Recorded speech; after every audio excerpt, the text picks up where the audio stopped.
Hi, I'm Nancy Nelson, otherwise known as Dangle, co-creator of Dangle and Dot. I wrote 3 books of poetry. Why poetry? I don't know, it started coming to me. Right after my first diagnosis, words were just coming into my head between 3 and 5 a.m. in the morning, and I was just writing them down and writing them down, the words that came to me. And I take it as a gift from heaven. I do it still today.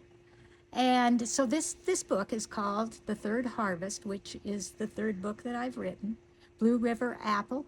It is a caregiver's orchard, meaning that 15 people wrote, they were care partnering for their loved ones.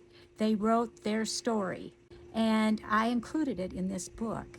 It's very special. We all struggle in one way or another, whether it's as a care partner or whether it's the person that's walking with. And so I wrote my poetry along with it. And I'm just going to randomly read a couple verses from a poem. It's called A Teardrop. It's true that laboratory texts are the backbone to a scientific discovery. Being open and observing is the essence to understanding. And if we could hear the voices of the people suffering from dementia, we'd know to be more compassionate. Sitting outside a neurologist's office is the best place possible to gather and formulate firsthand Alzheimer's behavior and garner understanding. The waiting room full, front seat available, ready for my sit and pause and some unscientific viewing.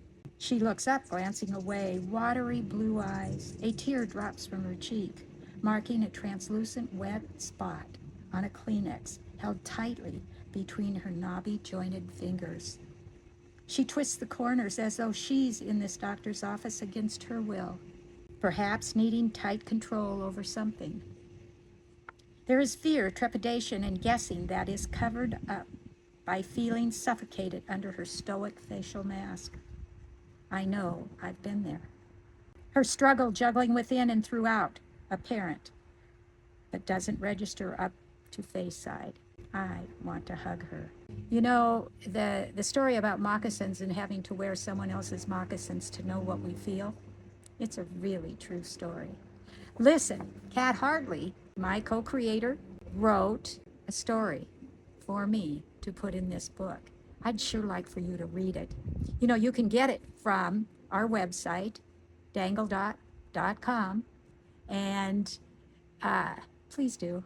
We'd love to hear from you. We're doing some fantastic things, and we'd like to share those too. Thank you.